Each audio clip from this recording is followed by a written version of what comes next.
क्या आप जानते हैं किसी भी अल्केन की डबल बॉन्ड कहाँ है? ये पता करने का एक खास तरीका होता है।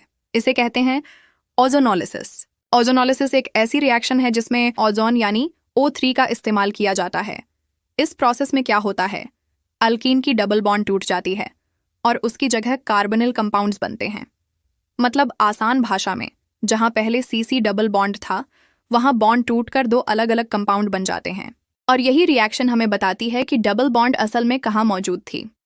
सबसे पहले ओजोन मॉलिक्यूल ऑल्कीन के साथ रिएक्ट करके एक ओजोनाइड बनाता है। इसके बाद इस ओजोनाइड को स्पेशल ट्रीटमेंट दिया जाता है और आखिर में हमें फाइनल प्रोडक्ट्स मिलते हैं। Important points, exam focus.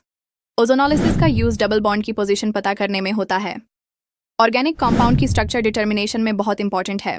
Reaction के बाद आमतौर पर एल्डिहाइड या कीटोन बनते हैं। अगर ऑक्सीडेटिव कंडीशन हो तो एल्डिहाइड आगे एसिड में भी बदल सकता है।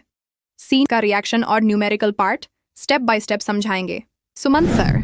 इसमें सब में ऑक्सीजन तीन तीन को जोड़ना था ना, जहाँ जहाँ डबल बॉन्ड था। एक तो डबल बॉन्ड यहाँ पर है ना, तो यहाँ पर ऑक्सीजन जोड़ दो, ठीक है ना। यहाँ पर फिर एक ऑक्सीजन जोड़ना होगा और एक तो यहाँ पर ऑक्सीजन, ठीक है ना। अब इसको क्या करेंगे, सेपरेट सेपरेट कर देंगे ना। मतलब पहले O3 से रिएक्शन करवाएं तो A बन गया, उसके बाद हम Zn+H2O डालेंगे ना, तो ये सब सेपरेट सेपरेट हो जाएगा। यहाँ से हम लोग करते हैं, इसको हटा देते हैं। यहाँ से हो गया Zn+H2O। तो अब क्या करना होगा, यहाँ से सेपरेट इस टाइप से होगा ना, इस टाइप से। इसमें फिर ये वाला और ये वाला, यहाँ फिर ये, यहाँ पर देखो तो ये वाला कार्बन है ना, ये वाला पार्ट तो कार्बन का है।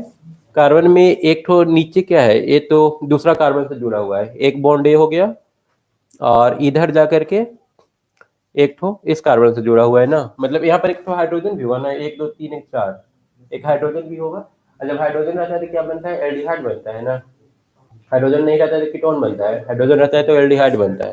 तो यहाँ पर इस कार्बन को देखो, हम लोग को कुल मिला के इसको अलग करना है। ये वाला जो पार्ट है ना, इसका एक यूनिट बनेगा, है ना।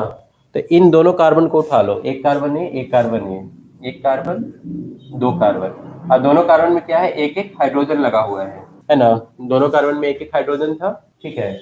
और यहाँ पर देखो, इस कार्बन पर एक ऑक्सीजन आ गया है और इस कार्बन पर एक ऑक्सीजन आ गया है, मतलब दोनों कार्बन पर एक एक ऑक्सीजन हो गया ना। और तो कुछ नहीं है। तो ऐसा ऐसा सब में बनेगा। इसको भी जब सेपरेट करेगा ना तो वही चीज बनेगा, और इसको भी सेपरेट करेंगे ना तो सेम चीज बनेगा। कुल मिलाकर के 300 ऐसा ऐसा स्ट्रक्चर मिलेगा हम लोग को। ये ओजोनोलाइसिस का लगभग सबसे डिफिकल्ट वाला क्वेश्चन हो गया, है ना। इसमें और कुछ एक्स्ट्रा करना होगा तो इस हाइड्रोजन की जगह हो सकता है CH3 दे दे, मिथाइल ग्रुप या कोई दूसरा ग्रुप ऐड कर दे, तो उस केस में फिर कीटोन हम लोग का बनना शुरू हो जाएगा।